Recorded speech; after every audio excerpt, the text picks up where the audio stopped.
We're beginning a new series today in our new year, and it's a rather different kind of series. We're actually going to go back to the book of Genesis and to some of the foundations for our faith, but it's going to be done in a rather unique way, and I've entitled it Foundations Revisited, the Basis of a Healthy Society. If you look at the Old Testament, particularly the Pentateuch, the first 5 books of the Old Testament, they are designed to show Israel as an example nation. Now, they failed miserably as an example nation, but it was God working in what's known as a theocracy. Now, let me ask you a question. This is a pop quiz. Are we a democracy or are we a republic? Anybody know? We're a republic. We are a representative republic, and we are not particularly, so we send representatives, people to represent us.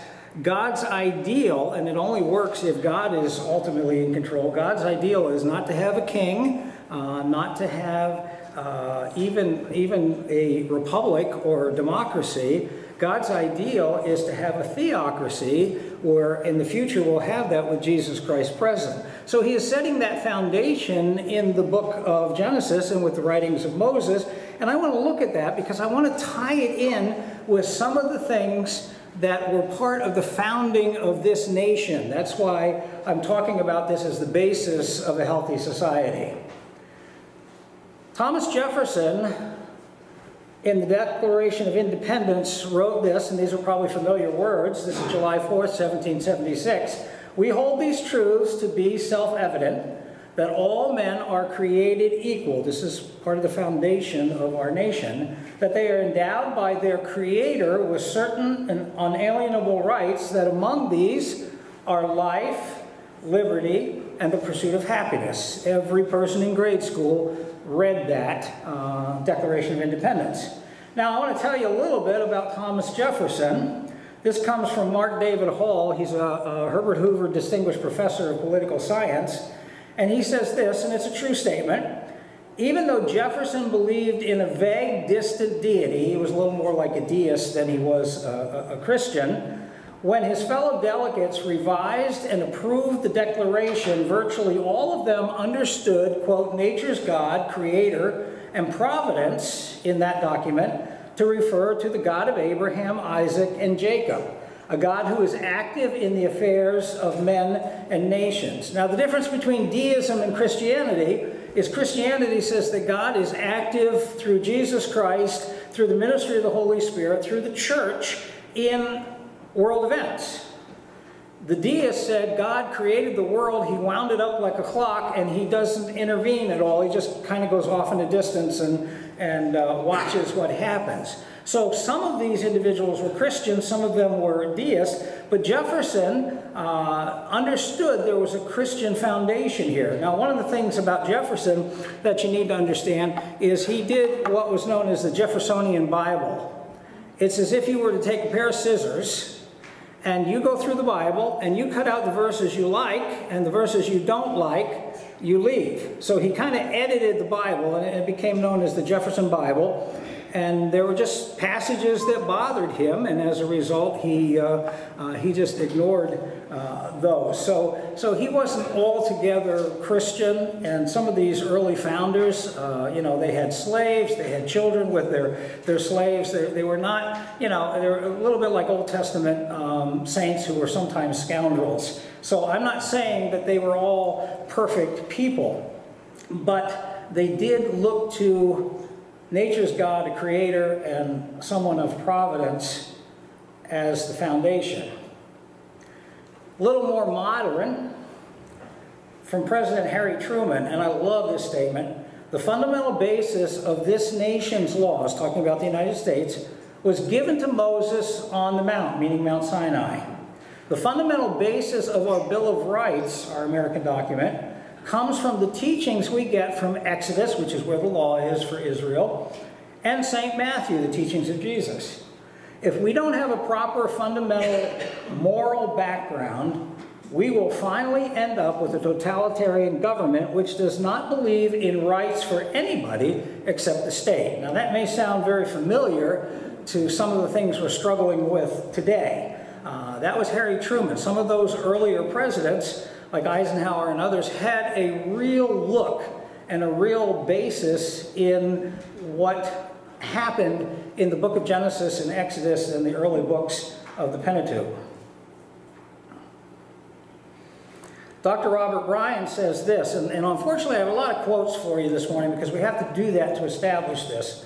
American jurisprudence is just basically our court system, is firmly based in Judeo-Christian ethics and celebrates that fact with a variety of artwork throughout Washington, D.C. Having lived in Washington, D.C., I remember visiting so many of these buildings and seeing the artwork.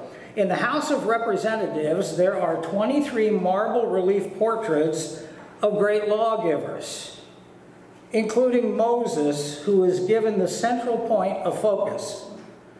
The sculptures over the main entrance to the Supreme Court building are centered on Moses with the Ten Commandments, and there are several other representations of Moses and the Ten Commandments in various places throughout the building. So this was a fundamental, in fact, I'm surprised they haven't torn these down or altered these, but that was the fundamental foundation of part of our justice system, our court system, our executive, legislative, and judicial branches of government. Patrick Henry, one of the ratifiers of the U.S. Constitution, said this: "It cannot be emphasized too strongly or too often that this great nation was founded not by religionists, but by Christians, not on religions, but on the gospel of Jesus Christ." There are abundant quotes. Now, were these founders perfect? No, not at all. Benjamin Rush, who was a signer of the Declaration of Independence there in 1776, said, "My only hope of salvation is in the infinite, transcendent love of God manifested to the world by the death of his Son upon the cross. Nothing but his blood will wash away my sins. I rely exclusively upon it." That's a pretty strong Christian statement. And John Adams and John Hancock, remember John Hancock was the one who wrote with great big letters so he said the king could see it? "We recognize no sovereign God and no king but Jesus." So it's a pretty firm foundation for a healthy society. Again, Mark David Hall writes this: "An extensive survey of early colonial constitutions and laws reveals many similar provisions. As well, at least 9 of the 13 colonies had established churches, and all required office holders to be Christians, or in some case, Protestants.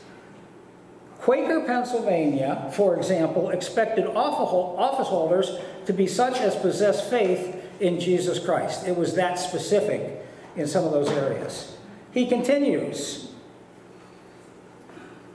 "Rhode Island, Pennsylvania, Delaware, and New York and New Jersey did not have established churches." In other words, they were not state churches. They were not governmental established churches, but they had churches, and they were recognized.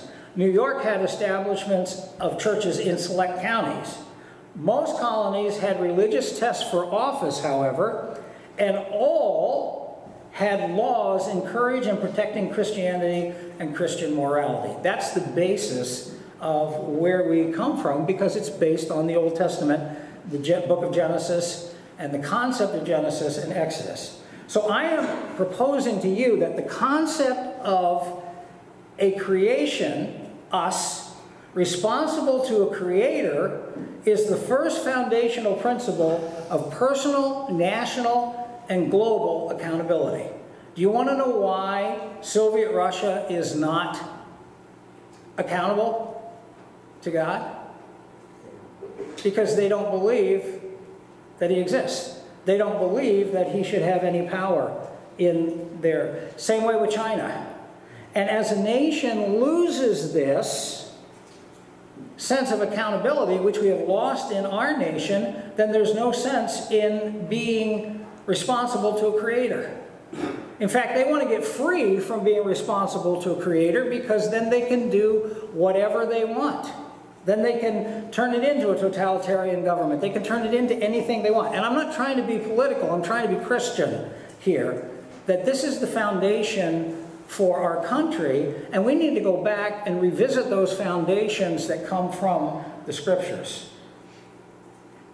So I'm going to ask you the question about why Moses wrote the book of Genesis. Now we know that Moses wrote at least most of the book of Genesis. And it's interesting because Moses was not around for creation, right? He wasn't around when Adam and Eve were there. He came along later.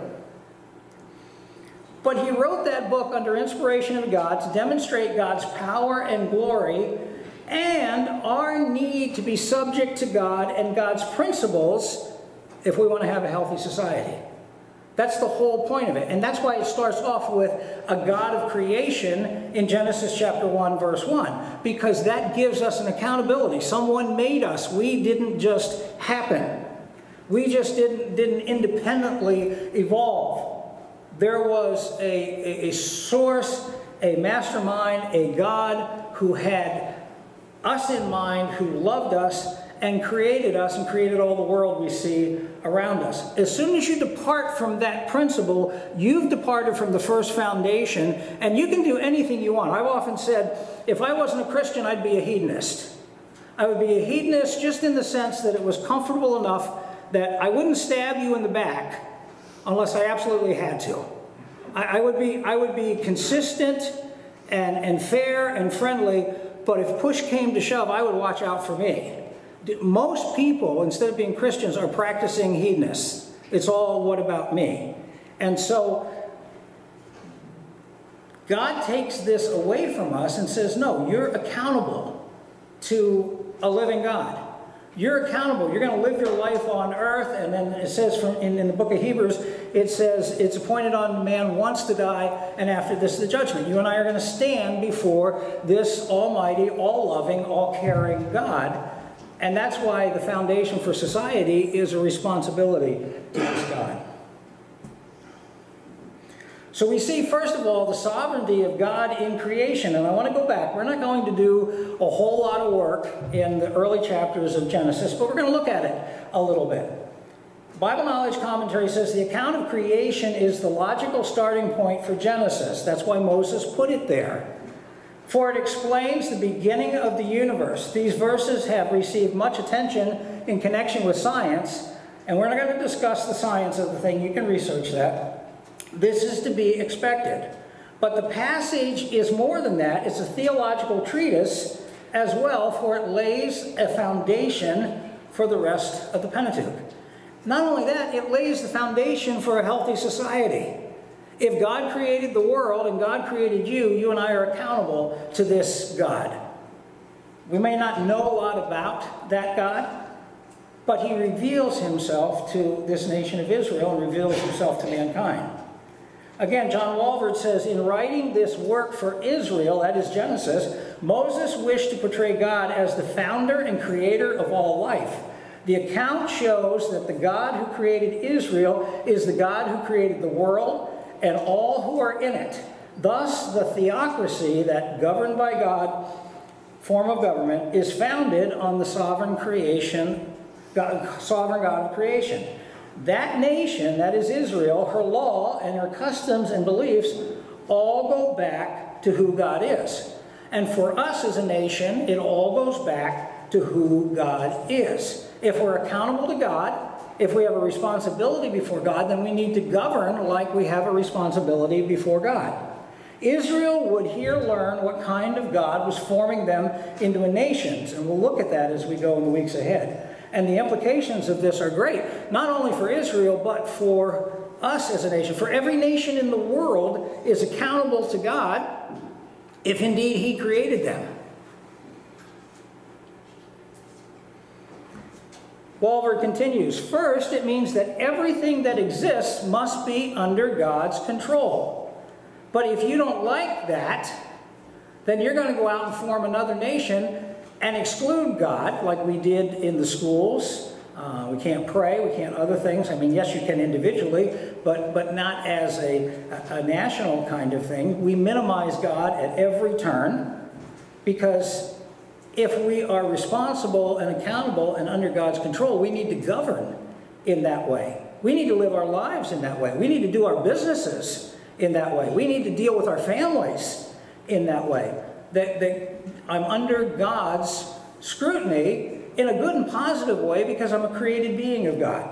Second, the account also reveals the basis for the law. That's why various people, presidents and others, could say that Moses rightfully should have his image in various government buildings because the founding of the United States revolved around that history of Genesis and Exodus and the Pentateuch.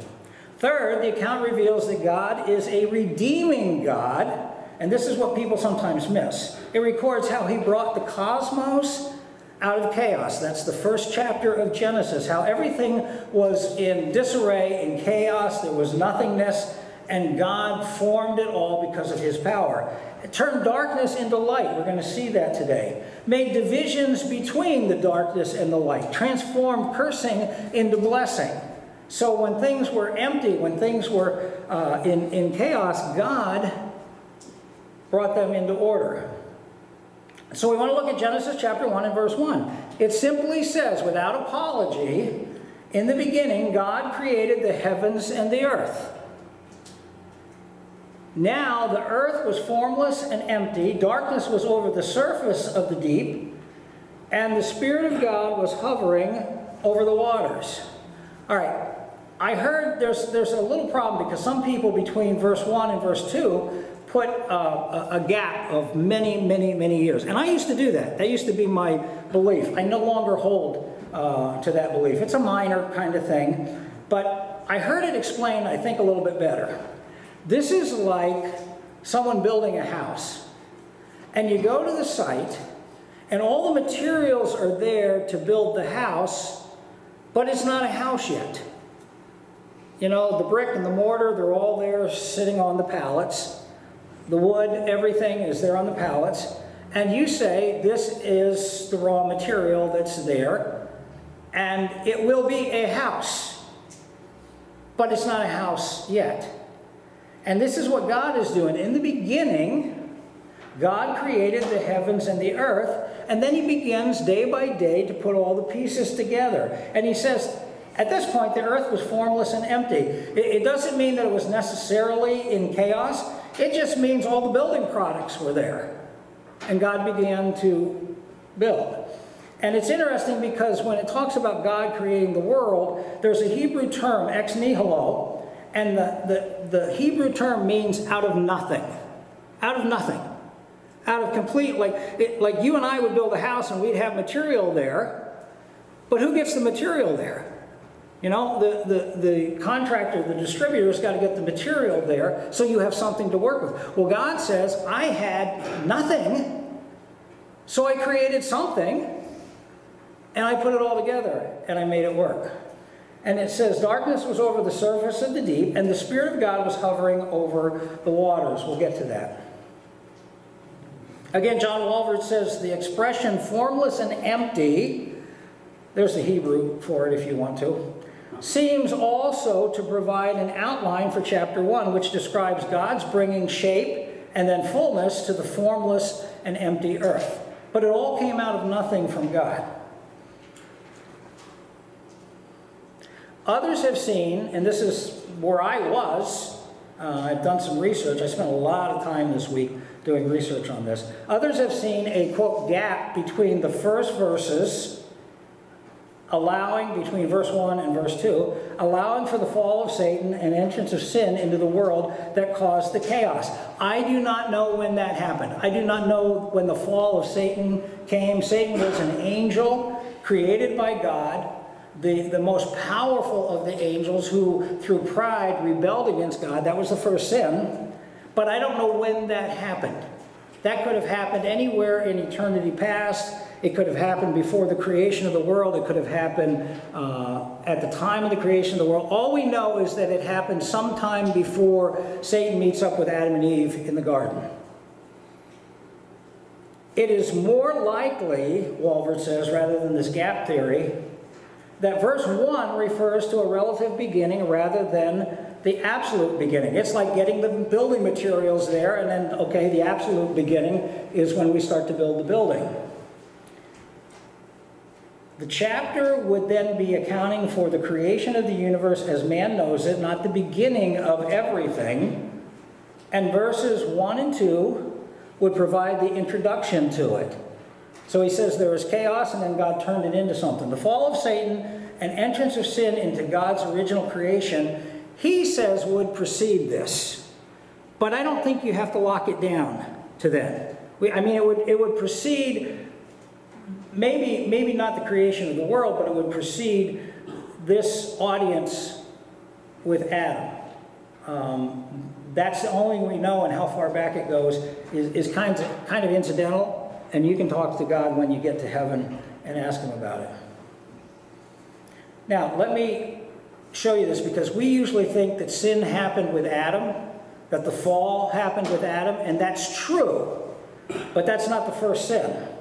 The first sin was in somewhere in eternity past, Satan's pride as a created angel, where he rebelled against God, wanted to be God, and that was an affront to God, and therefore it was the first sin. The second sin was Eve's deception. Now, you might say, and my wife will do this, she forgives Eve a lot. Okay? And part of it's true, because Adam did not do his job. He did not explain about the tree of life, or the tree of the knowledge of good and evil. He did not explain that well to Eve. He did not protect her in that. In fact, he followed her. He made a choice of her over God. The interesting thing about it is that there's a Hebrew phrase, and Eve comes, and the Hebrew word is repeated twice. So the Hebrew word is, if you eat of this fruit, you will not, and God said, if you eat of this fruit, you will die. It's a double Hebrew word. Now, that may not make sense to you, but Eve took it, and she changed it, and Satan changed it, and at first came back and said, you will not die, or you will die, meaning immediate death. But die, those two Hebrew words together, actually don't mean an immediate death. It means a long-term process of death, which is what they went through. I mean, Adam and Eve didn't suddenly die even though death was upon them, even though the curse was upon them. And so Eve and Satan go back and forth interchanging these Hebrew words in the text, and she keeps changing it. So God says, you will die, and she says, God says that we will die, singular. In other words, absolutely. And so Satan comes back and he says, no, that's not true. He contradicts it. So she had things messed up. She wasn't listening either to what God said. And that was a sin. And the third sin was Adam's failure, not only to protect Eve, but also to make the right choice in following God. So that's the order of sin entering the world. Now, creation comes along, and there's a contrast of light and darkness, and that contrast goes through all the Old Testament. Not only light and darkness, but Jesus picked it up in the Gospel of John, that the contrast between light and darkness, and also it represents the contrast between good and evil. Genesis chapter 1 and verse 3, and God said, let there be light, and there was light. And God saw that the light was good, and he separated the light from the darkness. God called the light day, and the darkness he called night, and there was evening and there was morning the first day. Now, I want to remind you, the sun, moon, and stars aren't made until like the fourth day. So this is a light that's coming from somewhere where the atmosphere is somehow separated and light is coming through. We don't know all the details of that. You are in for a treat when you get to heaven, because God's going to explain so much of this to you. And you can sit with Moses and talk to him about it. The term yom, which is the word day, Walvoord says this, with an ordinal, that is, it's first, second, third, etc. Adjective means 24-hour days wherever this construction occurs in the Old Testament. Guess where that construction occurs in the Hebrew? In Genesis 1. So people who say, well, yeah, God created the world, but it wasn't 24 hours for each day.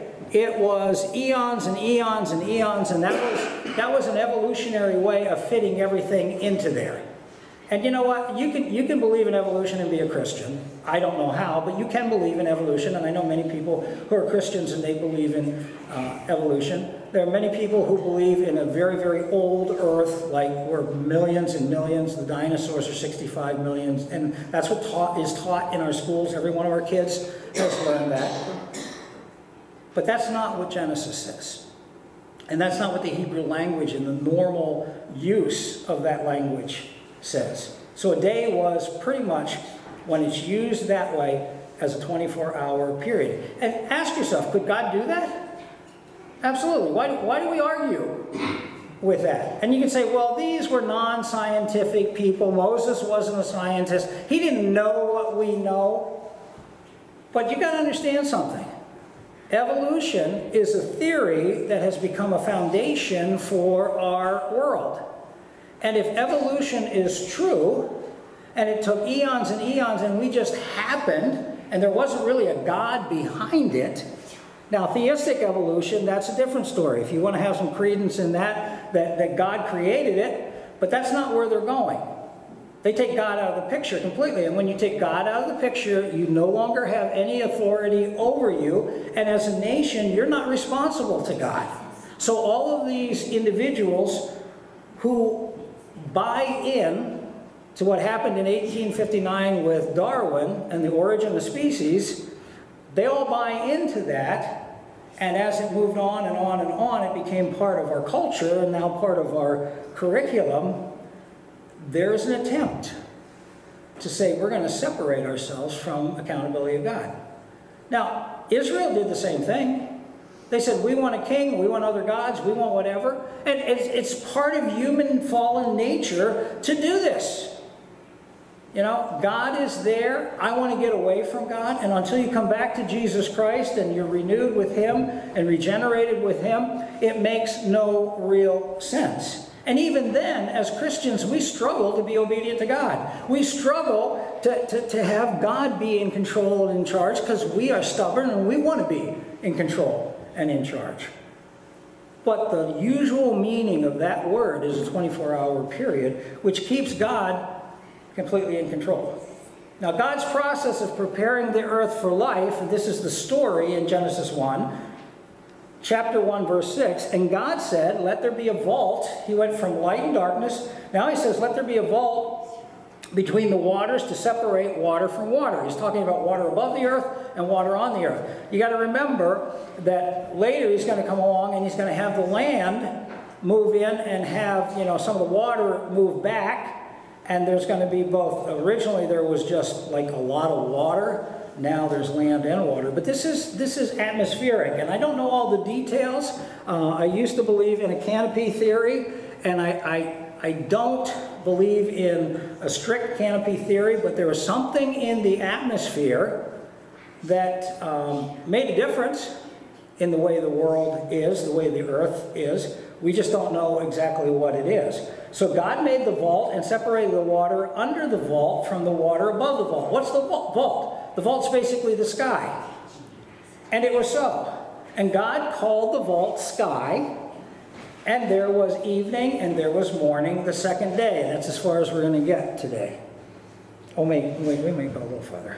On the second day, Bible Knowledge Commentary says, God separated the atmospheric waters from the terrestrial, the earthly waters, by an arcing expanse, the sky. This suggests that previously there had been a dense moisture enshrouding the earth. We don't know what that is.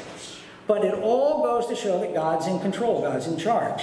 Now here's my conclusion today. We go back to the beginning. The concept of a creation, you and I, responsible to a creator, is the first and most important foundation principle of personal, national, and global accountability. If there's no God who controls the scene, if he's just a God who wound it up like a clock and he took off, we can kind of do what we want. But if he's a God who created us, who has a personal relationship with us, governments are responsible to him first. People are responsible. Nations are responsible. And that's the way God designed it. And we want to learn, because you cannot have a healthy society without that. And I said, why did Moses write Genesis? Again, to demonstrate God's power and glory and our need, both personally, nationally, globally, to be subject to God and God's principles. Otherwise, we'll never have a healthy society. And you are seeing that now. You are seeing the breakdown of society largely because there's a spiritual crisis. And you say, no, it's not that. There are corrupt politicians, there are people who are greedy, there are corrupt businesses. Yeah, but that all comes from a lack of accountability to the living God. The sovereignty of God in creation, that's an example of why he should be in control and we should be accountable. And we'll look at this in the future, the sovereignty of God in culture. And that's the formula for creating a healthy society. So in the weeks ahead, we're going to look at some of the stories in Genesis. We're going to look at the rest of creation in Genesis. We're going to look at some of the ways that God, in Genesis chapter 12, pulls out a nation as an example nation through Abraham. And we're going to look at Abraham and Isaac and the descendants and what God did to form the nation until we get to the book of Exodus and we find them down in Egypt in slavery and how God deals with them. I want to close with this. God intended our world to be flawless. It broke, it fell apart because of Satan's sin, because of Eve's sin, because of Adam's sin, and because of every sin that came after that. It's a fallen, broken world. And so the best we can do is have governments that are imperfect. Until Christ comes back and rules and reigns, we'll never have the theocracy. And any other person attempting to set up a theocracy would have to be God and would have to be perfect and would have to be benevolent. But there's nobody except Jesus Christ who hasn't been somewhere, somehow corrupt, including you and I. So we have broken systems. We will always have broken systems. But when a system is accountable to the living God like our founding fathers were, when a system recognizes Jesus Christ and his redemption and the accountability to him, that system can run better. That society can be healthy. That family can be healthier. That community can be healthier. That church can be healthier. We can all be healthier. That government, national governments. If you look at the problems of totalitarian, communist, socialist governments around the world, they are all abandoning the principles of accountability to a living God.